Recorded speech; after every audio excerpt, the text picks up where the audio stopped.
ഈശോയാലേറെ സ്നേഹിക്കപ്പെടുന്നവരെ, പരീക്ഷയിൽ ഉൾപ്പെടാതിരിക്കുവാൻ ഉണർന്നിരുന്നു പ്രാർത്ഥിക്കാൻ ശ്ലീഹന്മാരോട് ആവശ്യപ്പെടുന്നു. നമുക്കും അതുപോലെ ഉണർന്നിരുന്ന് പ്രാർത്ഥിക്കാം.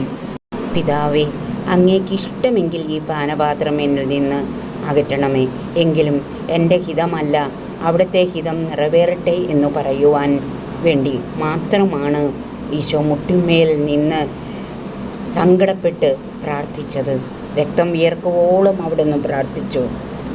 പ്രിയമുള്ളവരെ, നാമും പരീക്ഷയിൽ അകപ്പെടാതിരിക്കുവാൻ, പ്രലോഭനങ്ങളിൽ വീഴാതിരിക്കുവാൻ നമ്മുടെ ജീവിതത്തിൽ ഈശോയുടെ മാതൃക നമുക്കും ഉണ്ടാവണം എന്നാണ് ശ്ലീഹന്മാരോട് അവിടുന്ന് ആവശ്യപ്പെട്ടത്.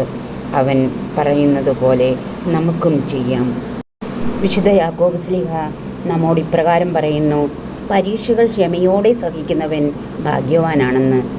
അവൻ പരീക്ഷകളെ അതിജീവിച്ചു കഴിയുമ്പോൾ തന്നെ സ്നേഹിക്കുന്നവർക്ക് ദൈവം വാഗ്ദാനം ചെയ്തിരിക്കുന്ന ജീവൻ്റെ കിരീടം അവന് ലഭിക്കും എന്നാണ്. ഈശോയെ പോലെ സഹനത്തിൻ്റെ കാസ നമ്മിൽ നിന്ന് അകറ്റിക്കളയണമേ എന്നാണ് നാം പ്രാർത്ഥിക്കാറ്.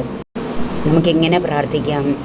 ഇപ്പോഴുള്ള എൻ്റെ ഈ സഹനാവസ്ഥ നിൻ്റെ ഹിതം പോലെ നിറവേറ്റപ്പെടുവാൻ, സഹിക്കുവാൻ എന്നെ ശക്തിപ്പെടുത്തണമേ.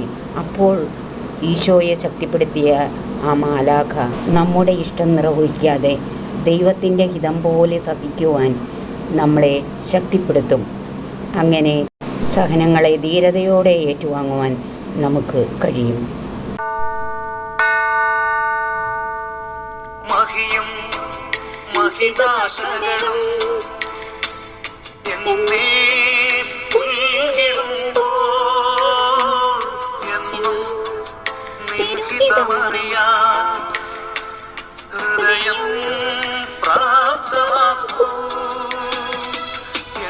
ഹിതമല്ല തിരുഹിതമെന്നിൽ എന്നെന്നും നിറവേറണം.